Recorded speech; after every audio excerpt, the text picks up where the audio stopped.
This is Greg, and I am here at Cognite's 2025, Impact 2025, and I'm here with Laxmi Akkaraju. Laxmi is the Vice President, Senior Vice President of Global Services and Solutions. Welcome. Thank you, Greg. So this is day one of the event. Just had a couple questions for you. You know, with the new data workflow capability, users can now basically embed Cognite's AI agents right into their data pipelines. You know, what types of industrial decisions or use cases are now possible that weren't maybe operationally reliable in the past? Yeah, it's a great question. You know, we have a lot of really exciting agents that we've already been developing. Some of them are pretty generic, like data exploration. So just being able to use the agent to go in and help you to find data wherever it is in your ecosystem, load it up into the Cognite Data Fusion. Another one would be document parsing, where you actually use the agent to go into a whole array of files and unstructured data and pull out the information you're looking for. We also have some very use case specific agents. For example, RCA, I don't know if you saw the keynote this morning. Yes. So Girish did a great demonstration of the root cause analysis agent, where, you know, when a piece of equipment fails, it can cost, you know, millions of dollars and many, many hours of time, right? And, you know, with this agent, you can basically, you'll go in and you'll get the data from the industrial knowledge graph, and you'll be able to create a cause diagram by, you know, autonomously, and then the agent will help you to go through that and to pick out the root cause, the most probable cause of the error. That's fascinating. It's a great demo this morning too. So just to see it firsthand on the screens. Yeah. You know, when you roll out an agentic AI systems, you know, how do you build confidence in the team so that they trust the use of it? And even, you know, further than that, how is trust maybe built into the systems from the get-go?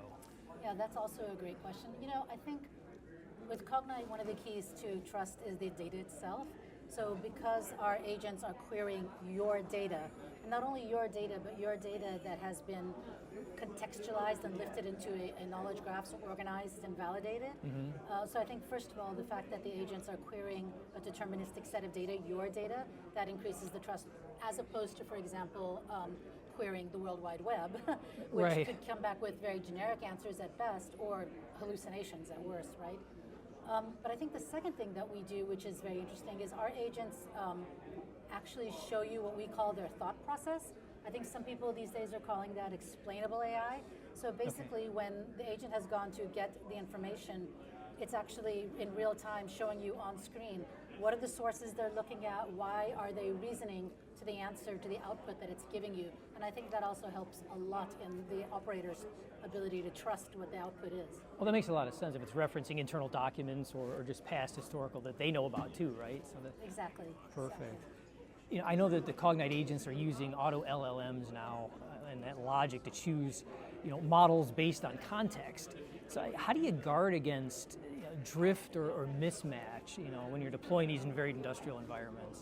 Yeah. So all transparency, auto LLM is not in GA yet, so it's not out there, but we do, we're an open platform, so our customers, our end users can use any LLM they want through our platform, the ones that are offered through our platform, or the ones that are enabled through our platform, I would say. And what we do is we benchmark all the LLMs that are enabled through our platform.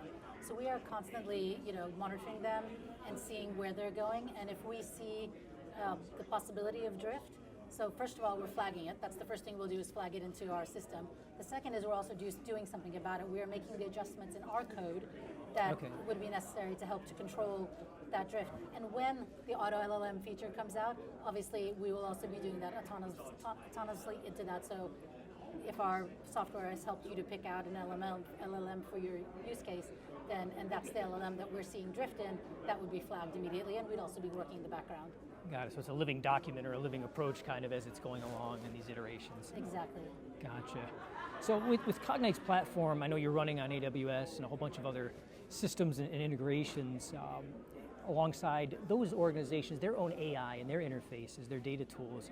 I mean, how do you disseminate responsibility or determine where that responsibility lies for data quality and governance, you know, around the systems?